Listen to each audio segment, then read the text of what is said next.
Diagram to represent the process of refining of copper. तो इसके लिए क्या करना पड़ेगा आपको, देखिए यहाँ पे जो लेफ्ट में है, लेफ्ट में आपको बनाना पड़ेगा एनोड और राइट में ये वाला ये साइड पे बनाना पड़ेगा कैथोड। तो ये वाला जो होगा, ये एनोड वाला साइड जो होगा ये आपका बड़ा होगा, ये होगा इम्प्योर कॉपर। और ये वाला जो कैथोड वाला साइड होगा ये होगा प्योर कॉपर। ये थोड़ा सा एनोड के कंपेरिजन पे ये वाला साइड जो है ये थोड़ा सा मतलब पतला होगा।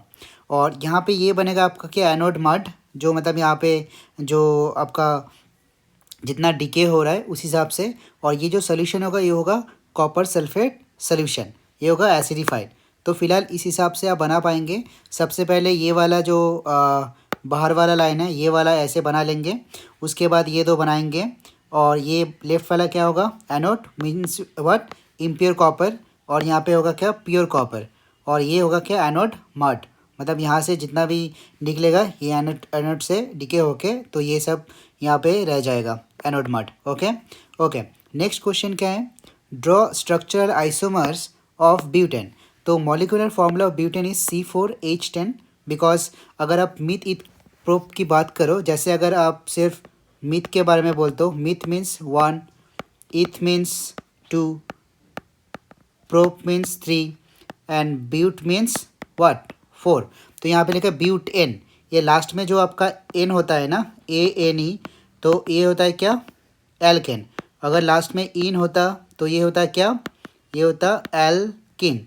और लास्ट में YNE होता तो ये होता क्या, एल्काइन, बराबर। तो यहाँ पे ब्यूटेन C4H10, तो यहाँ पे होगा CH3 CH2 CH2 CH3। After that ये होगा CH3 CH CH3, ये वाला। तो ये देखिए यहाँ पे आइसोमर तो हम उसे बोलते हैं। आइसोमर का अगर डेफिनेशन देखा जाए, दैट इसका मॉलिक्यूलर फार्मूला, मतलब ये जो है मॉलिक्यूलर फार्मूला ये सेम होगा, लेकिन इसका जो स्ट्रक्चरल फार्मूला है वो क्या होगा, डिफरेंट होगा। जैसे ये यहाँ पे 1 2 3 4 कार्बन है, ये 4 कार्बन क्या सारे के सारे आप देखिए सीरियली पोजीशन पे, लेकिन यहाँ पे क्या मिडिल में 1 कार्बन है और ये बाकी जो है आपका ये बाकी 2 कार्बन के साइड में है। तो जो स्ट्रक्चरली ये लोग डिफरेंट होते हैं। तो एग्जाम में अगर पूछा गया कि what is the definition of isomer, that molecular formula will remain same but the structural formula is different. Okay, next question, that state the functional group present in ethanol and ethanoic acid.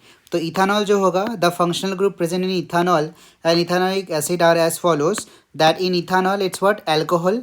Alcohol आपका functional group है, और अगर उसका formula पूछा गया then OH, बराबर।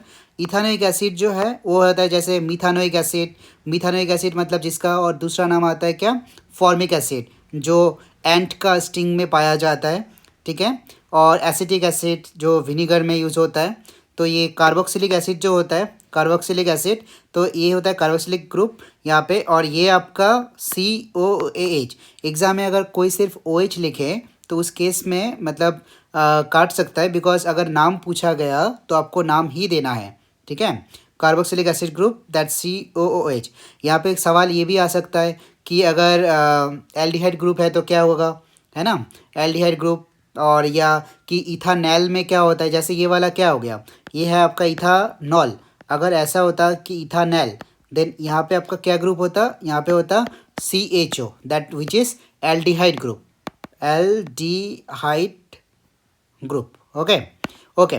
After that next question है, draw the electron dot structure of second member of alkane. तो देखो सेकेंड मेंबर ऑफ एल्केन मतलब, देखो एल्केन एल्केन मतलब यहाँ पे आपका आएगा कि सेकेंड मेंबर मतलब कार्बन होना चाहिए 2। तो 2 कार्बन मतलब अगर आप जनरल फॉर्मूला देखेंगे एल्केन का, क्या सिखाया मैंने, HCN H2N+2। तो अगर आप यहाँ पे 2 लगा देंगे ये होगा C2, 2 2 4, C2H6। तो C2H6 का अगर देखेंगे तो जब आप स्ट्रक्चर बनाएंगे तब कैसे बनाएंगे, सबसे पहले तो कार्बन का एक, ये कार्बन का 4 इलेक्ट्रॉन आप पहले बना लेंगे, ठीक है। ये 4 इलेक्ट्रॉन क्रॉस देके या कुछ अलग अलग करने से क्या होगा, आपका ज़्यादा मतलब आसानी होगी कि आपको समझने में कि कौन सा किसका इलेक्ट्रॉन है। और पहले आपने ये बना लिया 4 4 4। और इसके बाद यहाँ पे हाइड्रोजन का क्या होगा, हाइड्रोजन का एक एक एक, और यहाँ पे एक एक एक, ऐसे। देन आप क्या बनाएंगे, सबसे पहले हाइड्रोजन का बनाएंगे, मतलब हाइड्रोजन का ये वाला शेप आप पहले ऐसे करेंगे, ऐसे, ऐसे। देन हाइड्रोजन सब हो गया। फिर आप इस कार्बन को देखेंगे कि ये 2, यहाँ से 2, 4, 6, 8, ये पूरा आ गया। देन आप ऐसे करके स्ट्रक्चर ऐसे करके देंगे, बराबर, एंड देन इसको आप यहाँ से देंगे। That's how it works, okay. और यहाँ पे ये इसलिए हो रहा है आपको, ये क्योंकि कार्बन का जो एटॉमिक नंबर है, एटॉमिक नंबर ऑफ कार्बन, वो कितना होता है, वो होता है 6।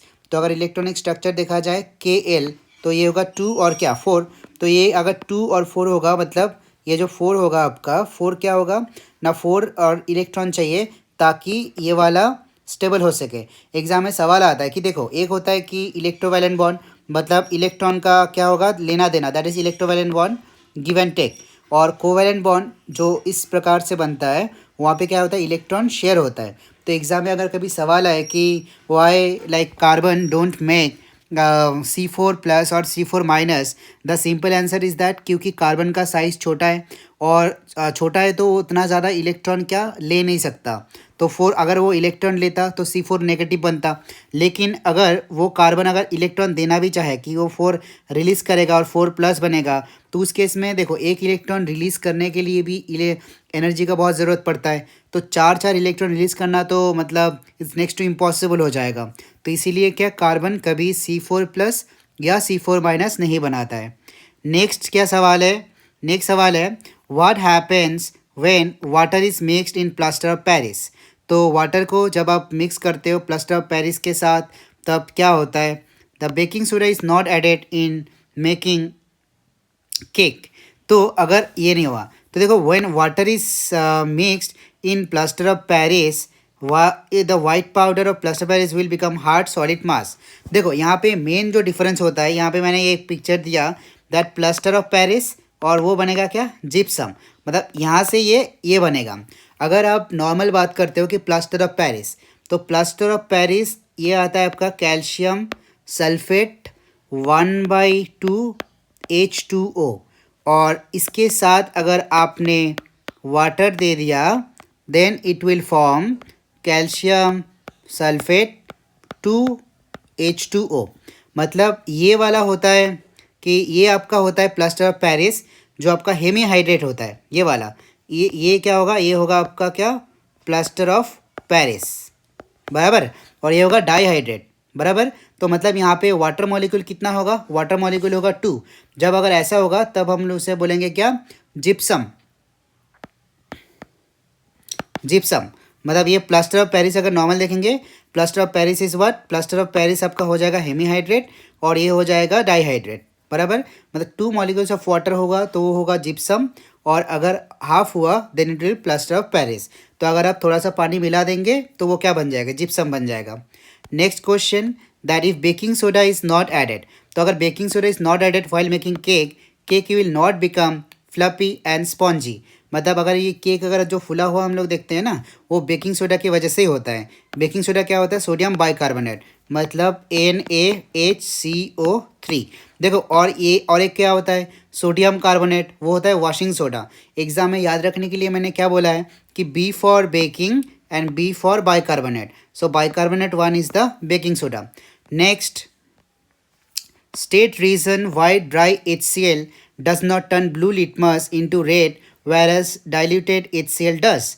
सिंपल रीज़न, बिकॉज जो ड्राई HCl है वो इसलिए नहीं करेगा बिकॉज वहाँ पे आयन फॉर्म नहीं होता है, लेकिन डाइल्यूट HCl जो होगा वो हाइड्रोनियम और क्लोराइड आयन फॉर्म करता है। मतलब एक H+ आयन और एक Cl- आयन फॉर्म करता है, इसलिए क्या वो कलर शो करता है। और जो ड्राई होता है वो कलर शो इसलिए नहीं करता है बिकॉज वो कोई आयन फॉर्म नहीं करता है। Give 2 reasons why bile juice is important for the digestion despite of not containing any enzyme. It makes the acidic food coming from stomach alkaline so that the pancreatic enzymes can act on it. मतलब normally आपका जो pancreatic juice है वो काम करेगा, तभी बहुत अच्छा काम करेगा जैसे जब वो पहले बाइल जूस के साथ वो फूड मिक्स हो जाएगा। तो नॉर्मली जो फूड आता है वो स्टोमक से आता है, और स्टोमक में तो आपका HCl का कंसनट्रेशन ज़्यादा होगा, तो वो ऐसे जो फूड होता है जो स्टोमक से मतलब होकर आता है, उसका जो नेचर होता है वो एसिडिक होता है। तो वो एसिडिक को एल्कलाइन में कन्वर्ट करता है, मतलब बेसिक सोल्यूशन में कन्वर्ट करता है, कौन, बाइल जूस। तब जाके पैनक्रियाटिक जो एंजाइम है वो ज़्यादा काम कर पाएगा. It also emulsify the fat. Emulsify उसको ब्रेक्स करते हैं, that is breaks the large globules of fat present in the food into smaller globules making it easy for the enzyme to act and digest them. तो मतलब ये दो काम होता है बाइल जूस का. एक तो होता है कि एसिडिक फूड को किस में कन्वर्ट करे, एल्कालाइन में कन्वर्ट करे ताकि पैनक्रियाटिक जूस उसके ऊपर काम कर सके. सेकेंड वाला है इट ऑल्सो एमल्सीफाई द फैट, मतलब वो जो फैट का जो मॉलिक्यूल्स है उसको क्या करता है, उसको तोड़ देता है. ठीक है, एमल्सीफाई कर देता है. नॉर्मली तो एमल्सिफिकेशन का मतलब होता है कि दो लिक्विड है जो एक्चुअली पूरी मिक्स नहीं हो सकता बट उनको मिक्स करना, दैट्स इमल्सिफिकेशन. तो यहाँ पे emulsify fat is done by the bile juice. Okay, next is what is the significance of having four chambered heart in mammals? In four chambered heart, left half is completely separated from the right half by septum, and this prevents the oxygenated blood from mixing, and this allows highly efficient supply of oxygenated blood to all the body parts, and this helps to produce large amount of energy to maintain body. Okay. Okay, next is what the blood circulation is in fishes is different from the blood circulation in human being. Justify the statement. So in fishes the blood circulation is called single circulation due to the presence of two chambered. मतलब अगर दो chamber होता है कि मतलब अगर ऐसे बोला जाए कि मतलब इधर से ब्लड गया और इधर से निकल जाएगा, मतलब दो चेम्बर, एक इधर और एक इधर, then it will be two chambered. और जो double circulation is seen in human beings due the presence of four chambered. तो अगर फोर चेम्बर्ड हुआ तो कितना होगा, वो डबल सर्कुलेशन होगा. बिकॉज एक में क्या होगा आपका, एक में होगा डीऑक्सीनेटेड ब्लड, एक में होगा ऑक्सीनेटेड ब्लड. और अगर सिंगल सर्कुलेशन हुआ तो आपका हो जाएगा क्या, दो chambered. What is reflex action? The reflex action is may be defined as the spontaneous, automatic and the mechanical response to a stimulus acting on a specific receptor without the will of an animal. तो ये क्या है, आप फिर से अच्छे से पढ़ेंगे. रिफ्लेक्स एक्शन ये वाला ये वर्ड होना ज़रूरी है. Spontaneous, automatic and mechanical response to a stimulus acting. ये जो दिया था ये गर्म पानी है, गर्म पानी हाथ में लगा तो यहाँ पे स्किन को पता चला कि गर्म पानी है. वो जो सेंसरी न्यूरन है वो कहाँ पे लेके गया, ब्रेन पे लेके गया. उसके बाद क्या ब्रेन ने मसल्स को बोला कि नहीं, यहाँ पे जो इफेक्टर, जो मोटर न्यूरन से होते हुए आके जो रिस्पॉन्सेस है वो आया इफेक्टर में, और इफेक्टर में क्या मसल्स ने क्या हटा लिया. That's also the picture of reflex arc. मतलब रिफ्लेक्स आर्क मतलब ये जो पाथवे मतलब कैसे होता है. तो पहले आपका क्या आता है, रिसेप्टर आता है, रिसेप्टर से सेंसरी न्यूरन, सेंसरी न्यूरन से आपका गया क्या, मेन जो सीएनएस स्पाइनल कॉर्ड है, स्पाइनल कॉर्ड से फिर से मोटर न्यूरन से आया और काम कहाँ पे किया, इफेक्टर पे काम किया. इसको अच्छे से याद रखना है, एमसीक्यू मिल सकता है. Define tropism. सो ट्रॉपिज्म क्या होता है, it is the phenomenon of directional growth movement in which the direction of movement is determined by the direction of stimulus, that is phototropism, geotropism and hydrotropism. What is that? It is the phenomenon of directional growth movement. मतलब direction होना चाहिए in which the direction of movement is determined by the direction of stimulus. जैसे अगर photo होगा तो मतलब क्या light की ओर जाएगा, बराबर ना. Okay, next is what, explain how oxygen help in bending the plant stems towards light. देखो ये वाला जो है ना, यहाँ पे जहाँ पे आपका जो शैडोई पार्ट होता है, ये वाला पार्ट, मतलब अगर किसी भी चीज़ को अगर आपको ऐसे, पहले वो स्ट्रेट है, ठीक है, तो अगर ये बेंड होगा, अगर मान लीजिए ऐसे बेंड होगा तो ये वाला जो साइड होगा इसका लेंथ क्या होगा, बढ़ जाएगा. बस यही काम करता है यहाँ पे. जैसे अगर ये वाला अब अगर आप देखेंगे शूट वाला पार्ट, तो यहाँ पे लाइट इधर से आ रहा है, और ये जो आई है इंडोल एसिटिक एसिड, मतलब जो ऑक्सीन है, ऑक्सीन का केमिकल नेम है इंडोल एसिटिक एसिड. तो ये जो आई या तो ऑक्सीन, ये क्या होगा, शैडोई जो पार्ट है यहाँ पे, मतलब इसका कंसनट्रेशन क्या होगा, बढ़ जाएगा. और कंसनट्रेशन बढ़ने के वजह से ये वाला जो पार्ट है, ये वाला का इसका लेंथ बहुत बढ़ जाएगा. अगर लेंथ बढ़ गया देन क्या होगा, वो होगा आपका फोटोट्रॉपिज्म. सो इसलिए क्या होगा, लाइट की ओर बेंड हो जाएगा. तो ये जो है, when a growing plant detects light, auxin synthesize at the shoot tip to help the cell to grow longer. When light comes from one side, auxin diffuses towards the shady side of the shoot. This concentration of auxin stimulates the cells to grow longer on the side of the shoot which is away from the light, and the plant appears to bend towards light. समझ में आया? Mainly आपका क्या होता है, जैसे ही एक मतलब ग्रोइंग जो प्लांट्स होता है वो लाइट देखता है, ऑक्सीजन जो होता है शूट टिप पे चला जाता है कि चलो वहाँ पे जो सेल्स होगा उसको लॉन्ग करना पड़ेगा। When light comes from one side, और जब एक साइड से लाइट आता है, जो oxygen diffuses towards the shady side of the shoot, मतलब जो जिस वाला पार्ट में जहाँ से लाइट आ रहा है और जो ऑक्सीजन होता है वो क्या, जो शेडी पार्ट है जहाँ पे लाइट नहीं हो रहा है उस साइड चला जाता है। And this concentration of oxygen stimulates the cells to grow longer on the side of the shoot which is away from the light. और अगर ऐसा होता है तो क्या, the plants appear to bend towards light. Next, what could be the reason for adopting contraceptive methods? The reason for adopting contraceptive methods are as follows. It helps in controlling the size of the family, which can improve the standard of living. It helps in prevent the sexually transmitted disease. The frequent and unwanted pregnancies can be avoided by using contraception.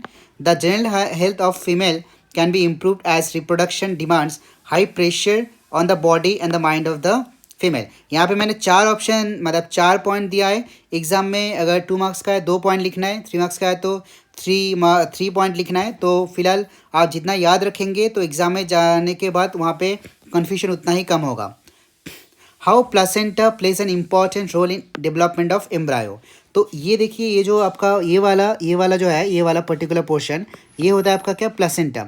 ये जो placenta है ये देखिए foetus है, तो यहाँ से इसका जितना भी न्यूट्रिशनल वैल्यू है, ये वाला न्यूट्रिशन मतलब जितना भी चाहिए सब कुछ यहाँ से ही ले रहा है। So placenta is essential for the foetal development because it helps to transport the nutrients from mother's blood to the foetus body, and it also helps in transferring waste substances generated by the foetus in the mother's blood. Okay, so ये वाला आपको याद रखना है, ठीक है। Okay, next is what happens to the following parts after fertilisation. ये क्या होता है, देखो आफ्टर फर्टिलाइजेशन एक जो होता है वो किस में डेवलप होता है, पहले होता है जाइगोट में और बाद में क्या होता है, एम्ब्रायो में। Ovary develops into fruits and ovule develops into seed and sepals and petals what falls off. तो यहाँ पे मैंने एक ये दिया है कि कैसे कैसे होता है।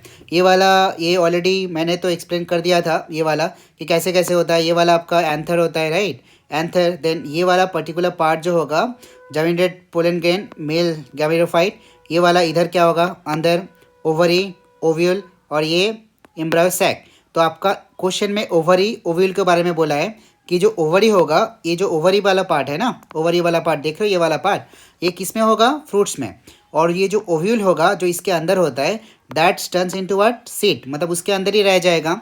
सेपल्स एंड जो पेटल्स होता है वो क्या होता है, आफ्टर फर्टिलाइजेशन ऑफ मतलब ख़त्म हो जाता है। और जो एग होता है ये वाला यहाँ पे एग, तो एग क्या होता है, एग पहले होगा जाइगोट फॉर्म करेगा और जाइगोट से क्या करेगा, जाइगोट से एम्ब्रायो करेगा, एम्ब्रायो से ये होगा, देखो सिंपल फ्रूट के अंदर क्या होगा, सीड, राइट। और बाकी जितना भी होगा जो पेटल्स वो सब क्या हो जाएगा, गिर जाएगा, बिकॉज और तो ज़रूरत ही नहीं है ना।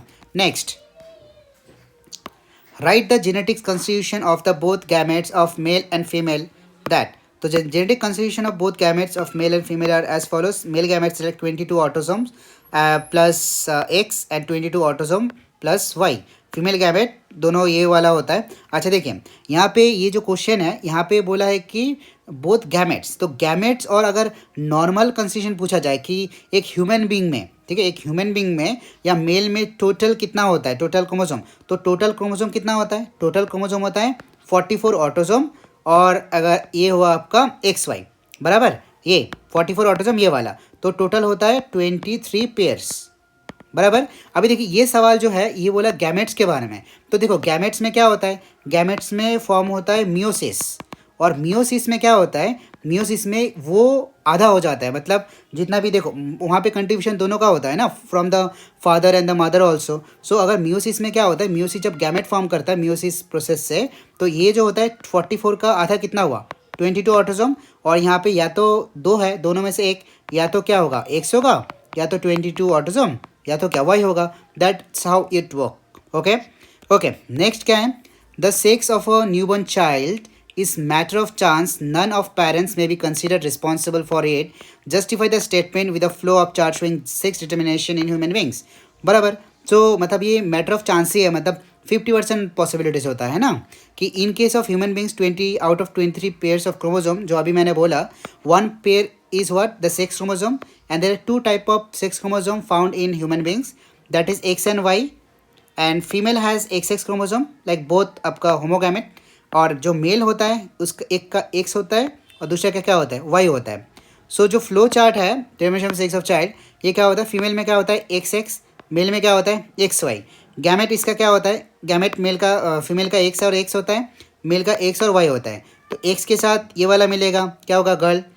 एक्स के साथ ये वाला, एक्स के साथ ये वाला मिलेगा, फिर से गर्ल.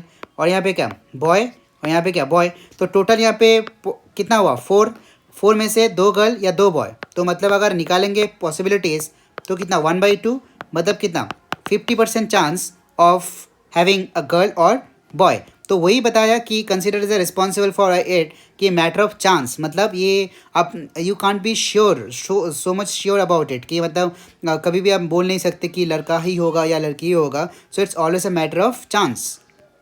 ओके, नेक्स्ट क्या है कि an object is placed at a distance of 30 centimetre from concave lens, focal length कितना, 15. List 4 characteristics. ओके, तो मतलब यहाँ पे आपका जो यू है, यू क्या दिया गया, यू आपका दिया गया कि यू है आपका प्लेस्ड -30, यू दिया गया -30. एंड आपका ये आपका जो फोकल लेंथ है एफ, ये आपका क्या है, कनकेव है. कनकेव लेंस मतलब ये क्या होगा आपका, ये होगा आपका नेगेटिव, तो ये होगा आपका माइनस कितना, -15. तो अगर हम लोग फॉर्मूला अप्लाई करेंगे कि 1/f equal to 1/v minus 1/u, then what will get, that 1/-15 equal to 1/v minus of minus what, 30. So अगर -15 equal to 1/v plus 1/30, so that means 1/v plus 1/30 equal to minus of 1/15. Then 1/v equal to minus 1/15 minus 1/30, so that is 30, and -2 -1, that is 1/v. So 1/v equal to -3/30. So v 1/v equal to -1/10. So that means v equal to -10. तो यहाँ से हमको क्या समझ में आया कि जो v का वैल्यू है, v का वैल्यू कितना आया, v का वैल्यू -10 आया. तो -10 मतलब कि अगर आपका ये कनकेव लेंस है ये वाला, तो ऑब्जेक्ट को पर्टिकुलर एक जगह रखा गया था. तो ये आपका कितना है, ये है आपका 15, बराबर ना. यहाँ पे आपका मान लीजिए फोकस है, तो ये आपका ये होगा डबल फोकस, मतलब 2f. तो इसको हम लोग क्या किए, और जो ऑब्जेक्ट है, ऑब्जेक्ट को यहाँ पे रखे, तो ये तो ऐसे जाएगा, जाने के बाद इस पर्टिकुलर पोर्शन में तो ऐसे होता है, तो ये ऐसे चला जाएगा. तो एक तो जाएगा कहाँ से, फोकस से, बराबर, और दूसरा कहाँ से जाएगा, ऑप्टिकल सेंटर. तो मतलब ऑप्टिकल सेंटर से अगर गया तो इस पर्टिकुलर जगह पे होगा, क्योंकि ये वाला वर्चुअल है. तो ये आपका क्या आ जाएगा, ये आपका आ जाएगा -10. तो मतलब यहाँ पे अगर हम लोग कैरेक्टरिस्टिक्स की बात करते हैं, तो कैरेक्टरिस्टिक्स क्या आएगा, नहीं, कैरेक्टरिस्टिक्स ये आएगा कि जो ये इमेज है ये क्या होगा, ये आपका इधर है, मतलब अगर कोई यहाँ से अगर देख रहा है, इसके लेंस के तो पीछे होगा. तो अगर लेंस के पीछे होगा तो इमेज क्या कहलाएगा, that image will be called as virtual, right. तो ये क्या होगा, ये जो इमेज है, the first character is that जो इमेज है वो 10 सेंटीमीटर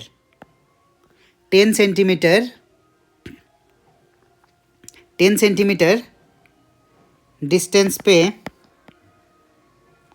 फॉर्म होगा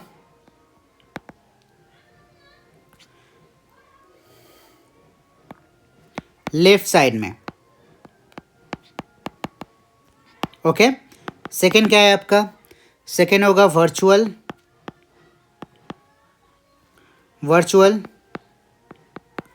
थर्ड क्या होगा, नहीं, थर्ड होगा इरेक्ट. और एग्ज़ाम में याद रखना है कि वर्चुअल इमेज हमेशा क्या होगा, इरेक्ट होगा. और साइज़ क्या होगा, साइज़ होगा आपका डिमिनिश्ड. ओके, नेक्स्ट नेक्स्ट क्या है, explain why the stars twinkle but planets do not. The stars appear as a point source of light. As the light rays from stars enters the earth's atmosphere, it is affected by the winds, temperature and air density, which causes the change in direction of light slightly. So the apparent position of the star to fluctuate and it seems to flicker or twinkle. तो मतलब यहाँ पे देखो, यहाँ पे जब वो आ रहा है ना यहाँ पे, तो ये इस मतलब इस गैप में टोटल क्या होता है, डिफरेंट डिफरेंट जो आपका एटमॉस्फेयर है जिसे, अच्छा एग्जाम में और एक बात है कि अगर सिर्फ एमसीक्यू में आया कि why the stars twinkle, because of क्या होगा, एटमॉस्फेरिक रिफ्रैक्शन. रिफ्रैक्शन मतलब क्या, बेंडिंग ऑफ लाइट होगा, और वो कब होगा, जब दो लेयर का डेंसिटी अलग अलग होगा, राइट. तो यहाँ पे आपको वही बोलना है, मतलब एग्जाम में अगर मान लो कुछ भी नहीं आया तो फिर आपने ये लिख दिया कि जो अर्थ का एटमॉस्फेयर डिफरेंट डिफरेंट है. तो अर्थ का एटमॉस्फेयर अगर डिफरेंट डिफरेंट होगा तो वहाँ पे क्या होगा, जो लाइट होगा, तो मतलब मान लीजिए ये वाला पर्टिकुलर पोर्शन यहाँ पे ऐसे है, ठीक है, दो लेयर की बात करते हैं. तो लाइट यहाँ से आया, तो ये वाला लेयर और ये वाला लेयर में, ये वाला लेयर और ये वाला लेयर में क्या है, थोड़ा सा डेंसिटी अलग अलग है. तो मान लीजिए ये थोड़ा सा रेयरर है और ये थोड़ा सा डेंसर है. तो अगर हम लोग ऐसे ये नॉर्मल खींचेंगे तो ये तो सीधा जाने वाला था, लेकिन रेयरर टू डेंसर क्या होगा, अवे फ्रॉम द नॉर्मल और टुवर्ड्स द नॉर्मल.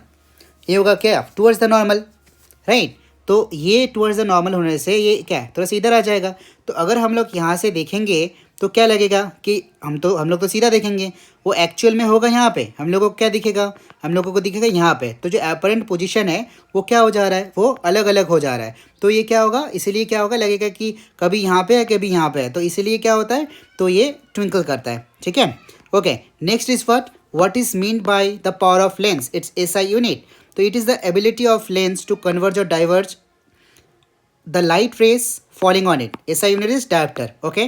और ये हमेशा याद रखना, कभी भी अगर एग्जाम में सवाल आए तो वो हमेशा किस में कन्वर्ट होगा, मीटर में. मतलब यूनिट अगर सेंटीमीटर में भी दिया है और आपको, मतलब मेन पावर क्या होता है, पावर होता है 1/f ना, 1/f होता है. तो पावर अगर 1/f होता है तो मान लीजिए f आपका दिया गया 100 सेंटीमीटर. तो 100 सेंटीमीटर में हम लोग 1/100 कभी नहीं करेंगे. हम लोग क्या करेंगे, हम लोग 100 सेंटीमीटर को पहले हम लोग 1 मीटर में कन्वर्ट कर लेंगे, देन उसके बाद हम 1/1 बैठा के इसका पावर लिखेंगे, ठीक है. और एक बात है कि पावर ऑफ जो लेंस होता है वो पॉजिटिव कब होगा, नेगेटिव कब होगा. पॉजिटिव तब होगा जब फोकल लेंथ पॉजिटिव होगा. तो फोकल लेंथ पॉजिटिव कब होता है, वो होता है आपका कन्वेक्स में. तो कन्वेक्स लेंस जिनका है वो क्या होगा, वो होगा आपका पॉजिटिव, बराबर. और जब कनकेव होगा तब वो क्या होगा, वो होगा आपका नेगेटिव, ओके. अच्छा, next, water has refractive index 1.33 and alcohol has refractive index 1.36. Answer which of these two mediums is optically denser and why. Refractive index of alcohol is greater than the refractive index of water, so alcohol is optically denser than water. That's it. अच्छा, ये वाला जो diagram दिया गया, ये वाला कि यहाँ पे आपको कैसे करना है कि study the diagram and the answer the following question. That R1 आपको दिया गया है, R1 ये आपका 5 है, R2 आपका यहाँ पे 10 वो हम है, ये वाला R4 और ये वाला, और ये यहाँ पे है. तो देखिए यहाँ पे कैसे करना है, सबसे पहले ये दोनों तो सीरीज़ में है. तो ये दोनों अगर सीरीज़ में है तो मैं यहीं पे कर देता हूँ, आप लोग फ्रेश करके कर लेना, ठीक है. तो ये सीरीज़ में है, मतलब इसका टोटल अगर R3 + R4 करेंगे सीरीज़ में तो ऐड हो जाता है. तो ये क्या होगा, 4 + 6 मतलब कितना हो जाएगा, 10. ये होगा आपका 10 ओहम. तो उसके बाद आपका ये और ये कितना है, तो यहाँ पे R2 और इसको हम लोग मान लेते हैं RS. So R2 and RS are in क्या होगा, पैरेलल, बराबर. पैरेलल है तो पैरेलल में क्या होगा, फिर से कि अगर 1/RP हम लोग निकालेंगे तो 1/10 + 1/10. तो 1/10 अगर होगा यहाँ पे तो ये क्या होगा, ये आपका 2 × 1/10 मतलब कितना, 5. तो RP = क्या हो जाएगा, 5 ओम. कैलकुलेशन आप खुद से करेंगे, मैं यहाँ पे समझा दे रहा हूँ आपको कि कैसे करना है. नहीं समझ में आएगा तो फिर से हम लोग करेंगे. तो ये मतलब ये दोनों ये जो सेट है पूरा का पूरा, इन दोनों को पहले क्या करना है, पहले करना है सीरीज़ में.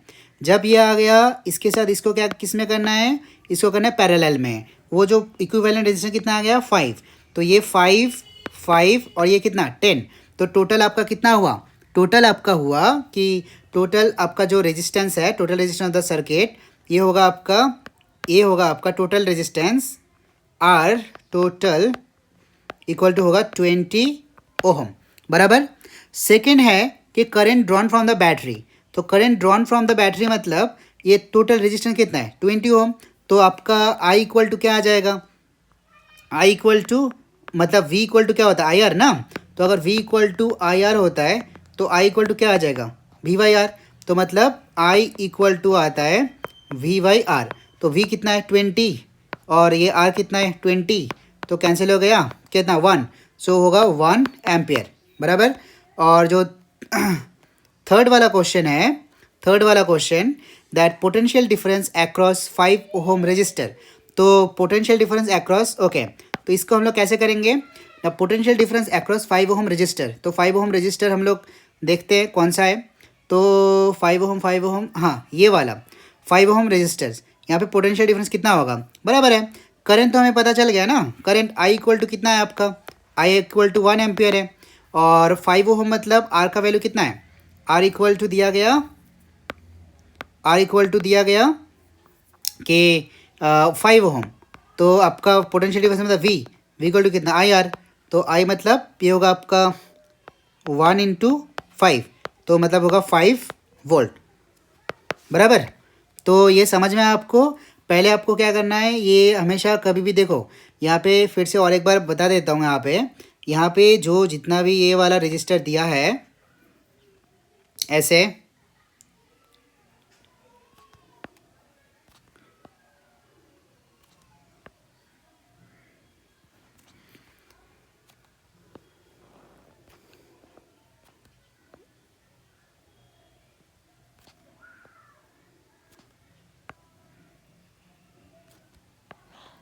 ऐसे दिया है, तो मतलब ये आपका है 4 ओहम, ये आपका है 6 ओहम, और ये क्या आपका, ये है आपका 10 ओहम, ये इधर भी ये आपका 5 ओहम, और इधर कितना है आपका, इधर आपका 10 ओहम। तो इक्विवेलेंट रेजिस्टेंस मतलब ये जो सीरीज़ में होता है इन दोनों का पहले क्या होगा, पहले हम लोग 4 + 6 करके कितना आएगा 10 ओहम, तो ये निकाल लेंगे, ये आपका 10 आ गया, 10 और 10 के साथ क्या करेंगे, तो 1/10 प्लस क्या 1/10, मतलब अगर ये क्या है ये और ये पैरेलल में है ना, तो ये आपका हो जाएगा कितना 1/RP, तो दोनों तो सेम है, तो 1/RP मतलब आपका वो तो 10, मतलब 1 + 1 कितना 2 आएगा, तो ये 1 और ये कितना 5, तो RP इक्वल टू क्या, RP इक्वल टू 5 आ गया, मतलब 5 ओहम। अभी देखिए जब ये वाला मतलब ये पूरा का पूरा कितना आ गया 5 ओहम, तो अभी इसको ना थोड़ा सा मिटा देते हैं समझने के लिए, तो मतलब ये इक्विवेलेंट रेजिस्टेंस कितना है 5 ओहम, तो मान लीजिए मैं यहाँ पे नॉर्मली 5 ओहम जो रजिस्टर है इसको बना लेता हूँ ऐसे, बराबर, और ये इससे कनेक्टेड है। अभी देखो तीनों क्या है, तीनों तो एक ही लाइन में है ना, तो फिर तीनों क्या हुआ सीरीज़ में हुआ, तो सीरीज़ में हुआ मतलब ये वाला आपका 5 + 5 + कितना 10, तो ये होगा आपका 20 ओहम, दैट्स इट, ऐसे करना है, ठीक है।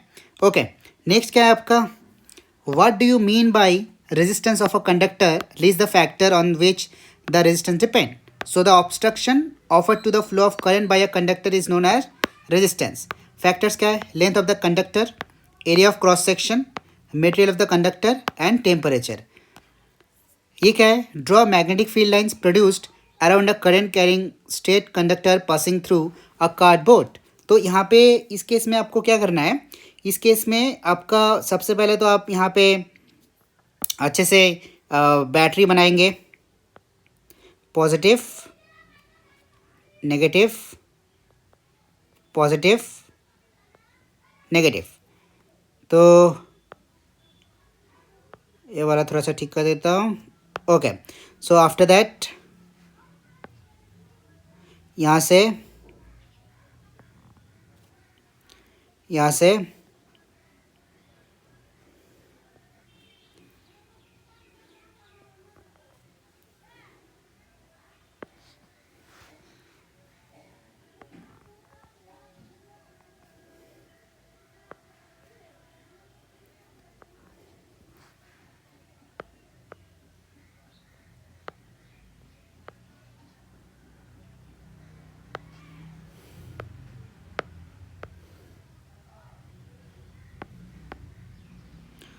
कनेक्ट हो गया।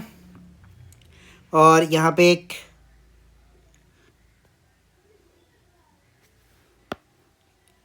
की डाल देंगे हम लोग, की डाल देंगे। तो ये आपका पॉजिटिव, नेगेटिव। यहाँ पे एक एमीटर लगा देते हैं और इधर से कार्डबोर्ड बोला है तो कार्डबोर्ड बना देते हैं इधर, ये वाला ऐसे। तो ये वाला अगर टोटल ये वाला मैग्नेटिक फील्ड का डायरेक्शन, तो करंट पॉजिटिव टू नेगेटिव जाएगा, तो करंट का डायरेक्शन पॉजिटिव टू नेगेटिव मतलब नीचे की ओर आएगा। तो अगर कोई मतलब आप मैक्सवेल जो होता है नेक्स्ट क्वेश्चन लिखा है ना कि डायरेक्शन कैसे निकालेंगे, तो करंट मतलब क्या, नीचे जा रहा है, तो नीचे मतलब अगर राइट हैंड के हिसाब से पकड़ेंगे तो ये वाला डायरेक्शन होगा। ठीक है। अच्छा, नेक्स्ट मैक्सवेल जो राइट हैंड थंब रूल है ये वाला देख लेते हैं। ये वाला, if a current carrying conductor is imagine to be hold in your right hand such that the thumb points along the direction of the wrapped fingers will have the direction of the magnetic field lines. तो यहाँ पे देखिए मैंने अपना ही हाथ को sacrifice कर दिया है कि ये जो करंट है आपका, करंट ऊपर वाला डायरेक्शन पे है, तो आपका जो मैग्नेटिक फील्ड लाइन्स है बाकी ये सब क्या इंडिकेट करेगा, वही तो लिखा है ना। Maxwell's if a current carrying conductor is imagine to be held in your right hand it's such that the thumb points along the direction of the along the direction of the current, क्या होगा, current, the wrap fingers will give the direction of the magnetic field lines.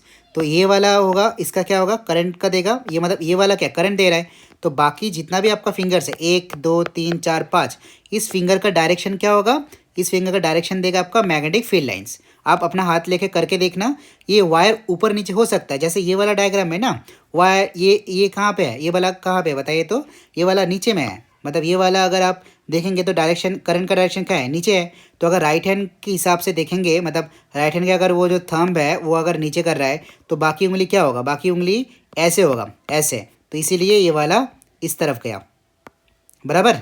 Okay, next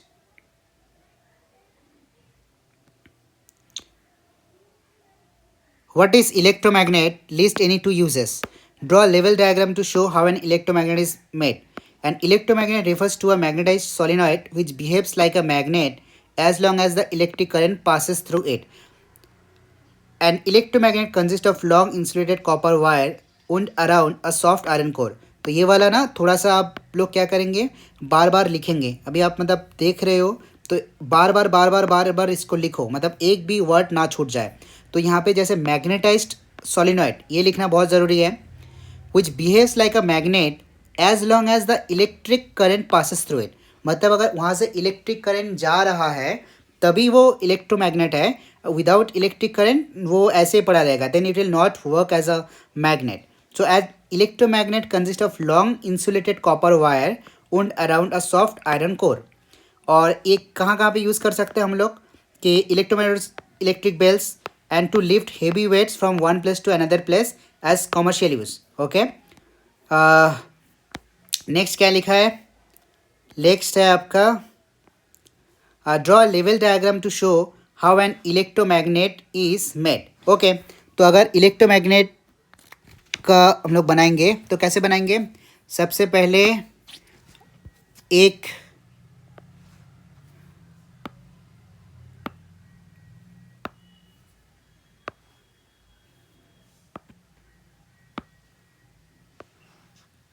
ऐसे बार बना लेते हैं, रुकिए फिर से बनाते हैं, ये एक स्ट्रेट बना लेते हैं, उसके बाद इधर एक, इधर एक, इस बार को स्ट्रेट कर देते हैं।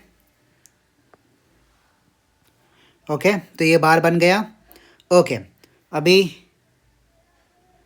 इसको अंदर सॉफ्ट आयरन कोर भी दे देते हैं।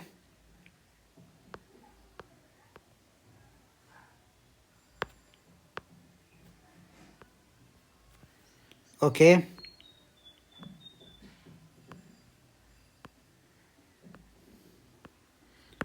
ओके, देन नीचे फिर से बैटरी बनाते हैं, पॉजिटिव नेगेटिव पॉजिटिव नेगेटिव,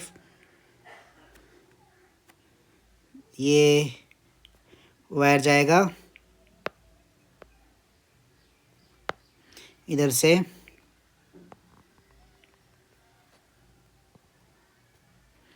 इधर से हम लोग रैप करना चालू करेंगे।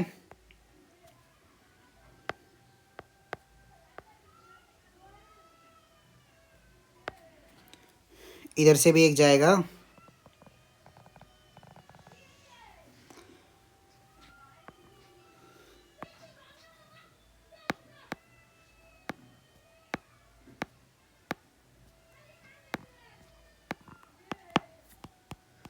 आ,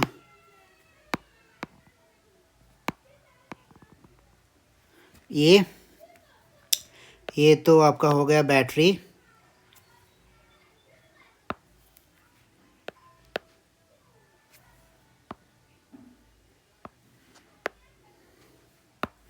ये हो गया आपका बैटरी, ये होगा आपका पॉजिटिव नेगेटिव। तो करंट किधर से जाएगा?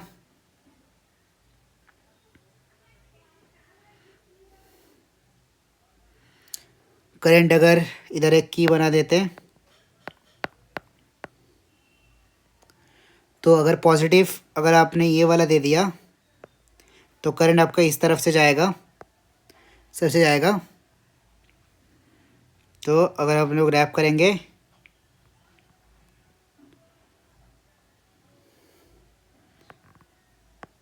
ऐसे, ठीक है।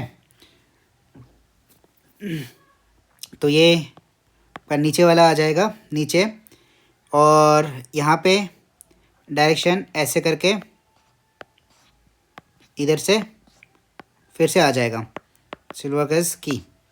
ओके, अगर किसी का डायरेक्शन पॉजिटिव टू नेगेटिव है तो उस केस में क्या होगा, इधर डायरेक्शन चेंज हो जाएगा, बराबर।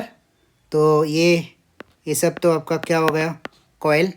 एंड ये आपका सॉफ्ट आयरन कोर है, मतलब जिसके ऊपर हम लोग ये कॉइल जो है वो रैप करेंगे, बराबर। तो ऐसे होगा। ये थोड़ा सा अनटाइडी हुआ, बट आप फिल्ड से बनाइए आप लोग और अच्छा होगा ये, ठीक है। अच्छा, ये लास्ट क्या लिखा है कि list any 2 ways in which the biological substances affect the environment. 2 impacts of biological substances are follows. Incomplete degradation will result in breeding ground for flies, causing the spread of disease. Air will be polluted with a strong smell of rotting and decomposition. Such a year. What is the full form of UNEP and what are the steps taken by UNEP to save ozone? Ozone layer होगा ये, ठीक है। तो UNEP is the United Nations Environment Program and the large number of countries have signed the direction of UNEP। Actual में क्या होता है ना, अगर आप CFC के देखोगे तो क्लोरोफ्लोरोकार्बन, तो वहाँ से जो क्लोरीन फ्री रेडिकल होता है वो ओजोन लेयर में जब जाता है ना, ओजोन लेयर में almost lakhs of ozone molecules को डिस्ट्रॉय कर देता है। तो CFC तो बहुत हानिकारक हुआ। तो इसीलिए बोला कि कुछ भी हो जाए, CFC का जो प्रोडक्शन है या तो पूरी बंद कर देना चाहिए, या तो अगर यूज़ करना पड़े तो फिर उसका जो प्रोडक्शन है उसको लिमिट कर देना चाहिए, या प्रोडक्शन भी लिमिटेड होगा और यूजेस भी लिमिटेड होगा। और also find the alternative of CFC which will not interfere with the formation of ozone, बराबर, ठीक है। Thank you.